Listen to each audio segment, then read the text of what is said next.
में व्यंग तक पहुंचना। किया ना था ले छोड़ बेटा बूढ़े माँ बाप को। ये मोबाइल की रील्स में उतरते हुए कुसंस्कार हमारे और आपके घर में इस प्रकार बढ़ गए हैं कि आज माँ बाप अपने बच्चों से ये उम्मीद नहीं करते कि मेरा बेटा मुझे खाना देगा या नहीं, बल्कि इस बात की भी चिंता करने लगे हैं कि मेरा बेटा मेरी चिता को आग देगा या नहीं। मैं अंतिम पंक्तियां पढ़ के विदा लेता हूं आप सबसे।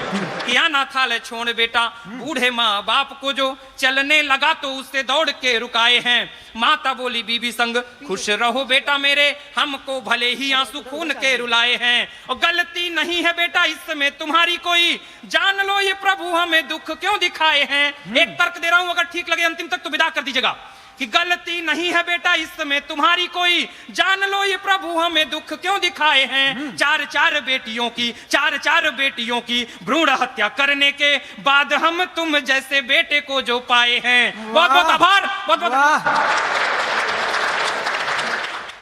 कह रहे थे कि पत्नी से ऊंची आवाज में बात नहीं कर पाता। इनको क्या लगता है श्रीवास्तव जी की रविंद्र रवि जी वीर रस की कविता सुना रहे थे तो क्या ये पत्नी से ऊंची आवाज में बात कर पाते होंगे? तालियां जरा एक बार जोरदार बजा दीजिए। मजाक नहीं कर रहा हूं मैं। आज पूरा बजट का भाषण मैंने सुना है, पूरा बजट का भाषण मैंने सुना है। उसमें वित्त मंत्री जी ने ये बिल्कुल नहीं कहा कि ताली बजाने पर कोई टैक्स लगेगा। तो बजा करके बताइए एक बार, एक जगह बढ़िया सा जगह देख करके आप भी बैठ जाओ। हाँ हाँ, नहीं बैठो। इसी तरह रात में घर में घुसते हो, आनंद में रहिए, कोई दिक्कत नहीं। वो दीदी आई कह रही थी कि मेरा डेब्यू मैच है, उसके बाद सीधे संसद तक पहुंच गई पहले ही मैच में। आप आराम से चलिए। दहेज प्रथा की बात चल रही थी। दहेज प्रथा दीदी समाज की बहुत खराब व्यवस्था है। मैं दहेज के सख्त खिलाफ हूं, मजाक नहीं कर रहा हूं। मैं गाड़ी लेकर के आया तो ये रामकिशोर भैया बोले कि अमित ये गाड़ी तुम दहेज में पाए हो। हम कहे भैया खबरदार, हम कवि हैं, हम समाज के पथ प्रदर्शक हैं, हम अपने ससुर जी से दहेज में गाड़ी नहीं ले सकते थे। शुरू कर दीजिएगा दरअसल 5-7 मिनट के लिए। दहेज बहुत गलत प्रथा है। हम गाड़ी लेकर के भैया बोले ये दहेज में गाड़ी लिए हो। हम बोले सर हम अपने ससुर जी से दहेज में गाड़ी नहीं ले सकते थे, इसीलिए भाई साहब हमने उनसे पहले पैसे लिए और फिर अपने से जाकर गाड़ी खरीदी। हमारा त्याग देखिए। ताली बजानी पड़ेगी आपको। नहीं मजाक नहीं, आदत है, इसके बिना गियर नहीं लगेगा हमारा। ताली देखिए, आदत खराब है। आदत किसी की खराब ना हो जाए, बड़ी खराब चीज है। भैया वो गांव की कविता सुना रहे थे, आप पोटली में गांव से क्या लेकर के आए थे? कोई बात नहीं, आप आनंद में रहिए। भैया आप जो लेकर के आए हो हमें भी दीजिएगा, मैं भले शहर का हूं, आप चिंता मत करिएगा। और अगर जेब में भी कुछ लेके आए हो तो वो लिफाफे में लेकर आइएगा। ना ताली इसलिए बजानी पड़ेगी क्योंकि आदत खराब है। आदत किसी की खराब ना हो जाए, बड़ी खराब चीज। हमारे मोहल्ले में बस कंडक्टर की शादी हुई, आदत खराब थी, बस कंडक्टर की शादी हुई। तो जब जयमाले में पहुंचा तो दुल्हन से बोला थोड़ा और खसको, अभी 2 सवारी की जगह और खाली है। तो आनंद में रहिए भैया। आप लोग जो जितने मगन से पॉपकॉर्न खा रहे हैं, आप खाते खाते आनंद लीजिएगा। हमारी दिक्कत यह है कि हम जाति से ब्राह्मण हैं और हम किसी को दूसरे को खाता पीता नहीं देख सकते। मजाक नहीं कर रहे हैं।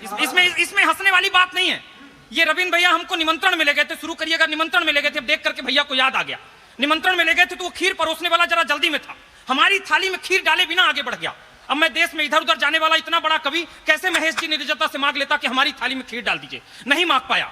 लेकिन ब्राह्मण की आत्मा करा उठी, अंदर से गुस्से से आवाज आई। हम बोले भगवान करे अभी यहीं पे बिजली गिर जाए। तो ये रविंद्र भैया नाराज हो गए, बोले अमित भाई अगर बिजली गिरेगी तो क्या तुम बच जाओगे? शुरू करना, बोले अमित भाई अगर बिजली गिरेगी तो क्या तुम बच जाओगे? हम बोले भैया जब हम खीर से बच गए तो क्या बिजली से नहीं बच जाएंगे? 4 पंक्तियां मैं प्रारंभ करता हूं। बेटी बैठ जाओ थोड़ी देर। ये हेलमेट लगा करके इतना प्यारा बच्ची बैठी है। सच में बच्चे आ जाते हैं तो खतरनाक लगता है। मैं मजाक नहीं, परसों नरसों BHL भोपाल में था तो जैसे मैं खड़ा हुआ पढ़ने तो एक बच्चा रोया भाभी की गोद में। बच्चों से बहुत डर लगता है। भाभी की गोद में बच्चा रोया तो हम डिस्टर्ब हुए। हम कहे भाभी इसको चुप करा लीजिए, पूछिए ये क्यों रो रहा है। बच्चे को चुप कराइए, पूछिए क्यों रो रहा है। तो थोड़ी देर बाद गुस्सा के भाभी खड़ी हुई, बोली हमारा बच्चा भी यही बोल रहा है कि ये जो माइक में बोल रहा है इसको चुप करा लीजिए। तो आप आनंद में रहिए। बहुत बुजुर्ग और ये सब बता रहे थे कि मैं 4 पंक्तियां प्रारंभ करता हूं यहीं से। ये इन पंक्तियों में सचमुच जो युवा हो वार्ड नंबर 18 के मेरे उम्र के, वो मन के साथ दीजिएगा। अगर कोई धोखे से बुजुर्ग बैठे हों, हालांकि जैसा बताया कि चंबल में कोई बुजुर्ग नहीं होते, तो वो दिल में पत्थर रख के सुन लीजिएगा। इन पंक्तियों को मुझे क्यों लिखना पड़ा, एक एक पंक्ति में आनंद लीजिए। हमारे देश में परम आदरणीय परम सम्मानित श्री अनूप जलोटा जी ने जब 68 साल की उम्र में दूसरी बार नया हारमोनियम खरीदा,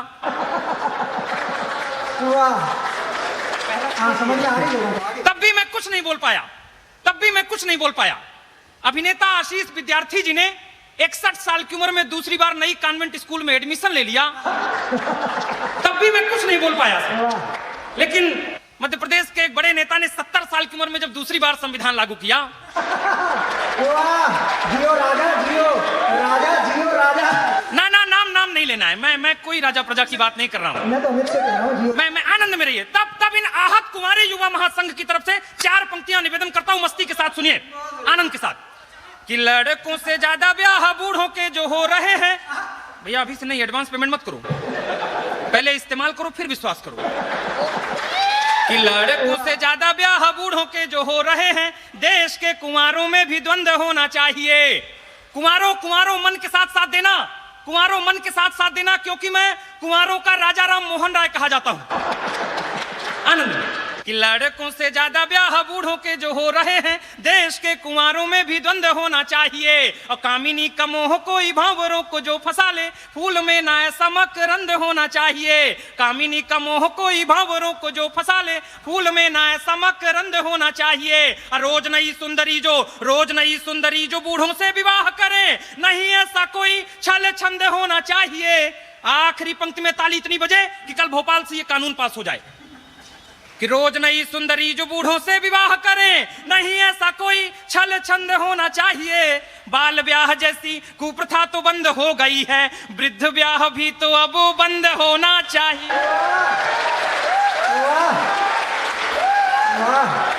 बहुत बहुत आभार, आप सबने मन के साथ ताली बजाई। लेकिन इस छंद में दादा ताली ज्यादा बजती है, लेकिन आप लोगों ने एक बात गौर नहीं की, आगे से पीछे तक आप लोगों ने गौर नहीं की, एक भी बुजुर्गों ने ताली नहीं बजाई। मजाक नहीं, दादा तो आगे बैठ के कह रहे थे कि मैं विपक्ष में हूं, आप आनंद में रहिए। पुलिस पर बात कर रहे थे, मैं दरअसल, आप सर आराम से बैठिए, मैं पुलिस पर बात नहीं करता हूं। पुलिस पर क्या बात करना, आप चंबल की पुलिस है, हम रीवा सतना से आए, और रीवा सतना और चंबल का बिल्कुल हरकत भाई भाई की तरह। आप आनंद में रहिए, मैं कुछ नहीं, मैं भोपाल में इंजीनियरिंग करता था, पुलिस पर क्या बात करना। भोपाल में इंजीनियरिंग करता था तो एक कॉन्फ्रेंस हुआ, वहां एक अमेरिका से आया, बोला हमारे यहाँ पुलिस इतनी तेज है कि अपराध होने के 3 दिन के अंदर पता लगा लेती कि अपराधी कहां है। हम सन्न रह गए। एक जापान से जर्नलिस्ट खड़ा हुआ, बोला हमारे यहाँ पुलिस इतनी तेज है कि अपराध होने के 1 दिन के अंदर 24 घंटे के अंदर पता लगा लेती कि अपराधी कहां है। दादा हम अपना मोरल डाउन नहीं किए, हम धीरे से खड़े हुए, हम बोले तुम बहुत पिछड़े हुए देश के लोग हो, हम हिंदुस्तान के हैं, वो भी मध्य प्रदेश, रीवा सतना ग्वालियर चंबल मुरैना भिंड, हमारे यहाँ पुलिस इतनी तेज है कि अपराध होने के पहले ही पता कर लेती कहां है अपराधी और कहां होगा अपराध। आप टेंशन ना लीजिए, मैं अच्छा मजाक नहीं कर रहे सर, मुझे भी विवाह के पहले देशभक्ति करने का मन था, भैया जैसा सुना रहे थे। मैं कविता नहीं लिख पाया तो मैं क्या करता। अच्छा जो नए साथी बैठे हैं, मैं कहता हूं, मजाक नहीं कर रहा हूं, इसमें हंसने वाली बात नहीं है। विवाह के पहले इसलिए कि देश बदलने की बात, समाज बदलने की बात, ये जितना जल्दी हो सके विवाह के पहले कर डालो, क्योंकि एक बार शादी हो गई तो देश समाज तो क्या मनपसंद टीवी रिमोट चैनल नहीं बदल पाओगे, तो कर डालो जल्दी से। मजाक नहीं सर, मुझे भी देशभक्ति करने का मन था, तो मैं सोचा कि मैं क्या करूं, तो मैं आप ही की तरह वर्दी पहनना चाहता था। मैं जबलपुर ग्राउंड पहुंच गया, सामने हवलदार साहब खड़े थे, कमिश्नर साहब खड़े थे, बोले सीने में फीता लगाओ, बताओ देश के लिए क्या कर सकते हो, तभी पुलिस में भर्ती हो पाओगे। हम कहे साहब लहू का कतरा कतरा देश के नाम कर दूंगा, और क्या कर सकता हूं, तब भी खुश नहीं हुए। बोले दूसरी बार फीता लगाओ, बताओ देश के लिए क्या कर सकते हो। हम कहे साहब तन मन धन सब कुछ अर्पण कर सकता हूं, और क्या कर सकता हूं, तब भी खुश नहीं हुए। बोले अंतिम मौका दे रहा हूं, ठीक से फीता लगाओ, बताओ देश के लिए क्या कर सकते हो। हम कहे साहब हम छाती में फीता लगाए, और इस बार हमने जोर से छाती में फीता लगाया और सांस फुला के बोले, हम कहे साहब ऐसा है कि हम 3 लाख तक दे सकते हैं। तालियां कमजोर हैं आप। क्या व्यंग 4 पंक्तियां और सुनिए मस्ती के साथ। मैंने जब वृद्ध ब्याह पर बात की, दादा मैंने वृद्ध ब्याह पर पीएचडी की, मैंने जब वृद्ध ब्याह पर बात की तो पूरे देश में हंगामा हो गया। मैंने एक शोध किया कि जब दूसरी पारी में विवाह होता है तो नई नई हीरोइनों के साथ क्यों होता है। निवेदन करता हूं सुनिए मस्ती के साथ, अगर तर्क ठीक लगे तो बताइए। कि पैसे वाले बूढ़े जब दूसरा विवाह करें, लगता है फिर से बाहर नहीं आई है। दादा इतना झूम के मत सुनिए, और इन पंक्तियों को अमल बिल्कुल मत करिएगा, क्योंकि जिन जिन लोगों ने अमल किया है ज्यादातर तिहाड़ में है। तो पैसे वाले बूढ़े जब दूसरा विवाह करें, लगता है फिर से बाहर नहीं आई है। अगोरी नई बीबी संग बूढ़ा देख लगा मानो, एक्सपायरी डेट की दवाई वो पाई है। आपको भी जानकर होश उड़ जाएंगे जो सुंदरी ने बात मुझे राज की बताई है। और राज की बात ठीक ठीक बता दूं तो फिर पीछे तक हाथ खोलेगा इस बार, कि आपको भी जानकर होश उड़ जाएंगे जो सुंदरी ने बात मुझे राज की बताई है। बैंक में है इनकम, उम्र के हैं दिन कम, इसीलिए शादी मैंने बूढ़े से रचाई है।